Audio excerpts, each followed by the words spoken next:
అయితే ఇప్పుడు హర్ష సాయి సంపాదించిందంతా కూడా ఈ బెట్టింగ్ యాప్స్ వీటి ద్వారానే రైట్. సంపాదించారంటారా? ఎస్. మొత్తం అంటే అతని బ్యాక్‌గ్రౌండ్ ఏమైనా చెక్ చేసారా మీరు? అంటే అతనికి అంటే వాళ్ళ ఫాదర్ గాని వాళ్ళ ఈ బ్యాక్‌గ్రౌండ్ చెకింగ్ ఏమైనా ఎగ్జాక్ట్లీ జరిగిందా? మొత్తం బ్యాక్గ్రౌండ్ చెక్ చేశాను. హ్మ్. అతని బ్యాంక్ అకౌంట్లో ఎంత ఉన్నాయి అని చెక్ చేశాను. హ్మ్. బెట్టింగ్ యాప్స్ ఎన్ని బెట్టింగ్ యాప్స్ని ప్రమోట్ చేశాడు అన్నది కనుక్కున్నాను. హ్మ్. ఇంకోటి ఎన్ని కోట్లు దుబ్బాడో తెలుసుకున్నాను. ఎన్ని టెలిగ్రామ్ ఛానల్స్ చేశాడో దుబ్బుకున్నాను. హ్మ్. ఎంతమంది ఆడవాళ్ళ జీవితాలు నాశనం చేశాడో కనుక్కున్నాను. ఓహ్! అన్ని ఇది కూడా కనుక్కున్నాను. ఉందా మనకి? అన్ని ఈ కనుక్కున్నాను. కళ కూడా ఉందా? సార్‌కు ఉంది. హ్మ్. ఇక సార్ ఒకసారి రెస్పాండ్ చేస్తే ఒక ఒక ఇటీవల నేను ఒక రష్యన్ అమ్మాయిని కలిసానన్నమాట. హ్మ్. బా మాట్లాడుతుంది హ్మ్. రష్యాలో. హ్మ్. సో వీళ్ళ ఫ్రెండ్ అంట. ఎవరు? హర్ష సాయి వాళ్ళ ఫ్రెండ్ అంట. ఓకే. సో ఒకసారి మీతోని కూడా మాట్లాడిపిస్తా. ఓకే. ఓకే. మీరు మాట్లాడారు కదా! అది ట్రాన్స్‌లేట్ చేయండి చాలు ఏముందో. అంటే నాకు ఇంకా మొత్తం రష్యా రాలేదు. పూర్తిగా రష్యన్ అలా. అది నిశ్శబ్ద యుద్ధంలాగా ఉందన్నమాట ఆ భాష. సో అది పబ్లిక్‌గా టీవీలో చెప్పచ్చో చెప్పలేమో తెలవదు. ఓకే. సో ఒకసారి మా లాయర్‌ని కన్సల్ట్ చేసి ఫోన్‌లోనే ఉంది చూపిస్తా మీకు. యెస్. యెస్.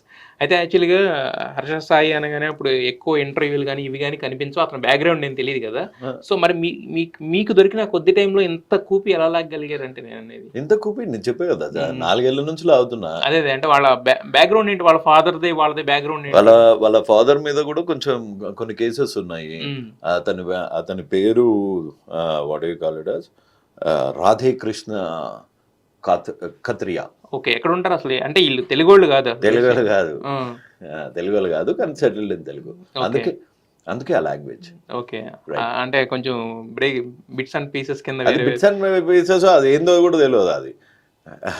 యెస్. యెస్. ఇవాళ అయితే ఇప్పుడు అంటే మనకి ఎవరన్నా పిల్లలు చెడు దారిలో ఎళ్తుంటే మీరన్నట్టు ఆల్‌మోస్ట్ ఒక 20 ఇయర్స్ టైంలో చెడు దారిలో ఎళ్తున్నప్పుడు ఏంటంటే మనమే చెప్తాం పిల్లలకి. ఆ దారి మంచిది కాదు అని చెప్పి. వితౌట్ ఒకటేస్తే చెట్టు ఒకటి రాదు కదా సార్. హ్మ్. హ్మ్. సో ఇంట్లో మదర్ కూడా చెప్పుండదంటారా? అంటే వాళ్ళ మదర్ చనిపోయారు పాపము. చనిపోయారు. అయ్యా వాళ్ళ మదర్ చనిపోయారు. సో నాకు వాళ్ళ ఫాదర్ మీద కోపం లేదు. యెస్. ఇతని మీద పర్సనల్ కోపం లేదు. బట్ ఇతను ఈ థర్డ్ గ్రేడ్ యాక్టింగ్ చేసి ఈ బెట్టింగ్ యాప్స్ని ప్రమోట్ చేసి హ్మ్. ఏదైతే మర్డర్స్, హ్మ్. ఏదైతే సూసైడ్స్, హ్మ్. ఏదైతే క్రైమ్ కమిట్ చేస్తున్నాడో యెస్. యెస్. ఆ క్రైమ్ని ఆ డ్రామాని ఆపేస్తే హ్మ్. I will be more than happy. Yes. అయితే అతను ఇంటర్వ్యూలు కూడా పెద్దగా ఇవ్వడు. దేని గురించి అంటారు యాక్చువల్‌గా ఇప్పుడు భయం. మీరన్నట్టు మీరు అంటే నా పాయింట్ ఏంటంటే ఇప్పుడు ఇంటర్వ్యూలు ఇచ్చి కొంచెం పాపులర్ అయ్యాడనుకోండి. ఇంకెక్కువ వ్యూస్ రావచ్చేమో, ఎక్కువ డబ్బు రావచ్చేమో అది ఉంటది కదా! బట్ కానీ అతను ఇప్పుడు ఇప్పుడు ఎవరో ఒకళ్ళు మీలాంటి వాళ్ళు ఉన్నారు. హ్మ్. లేకపోతే ఇంకొక మీడియా ఛానల్స్ ఉన్నాయి, శాటిలైట్ ఛానల్స్ ఉన్నాయి. వాళ్ళు పిలుస్తారు. హ్మ్. ఇది వాళ్ళు పిలవక కాదు. ఇప్పుడు మీరు కాల్ చేసినా హ్మ్. రాడు. హ్మ్. ఎందుకు అంటే హ్మ్.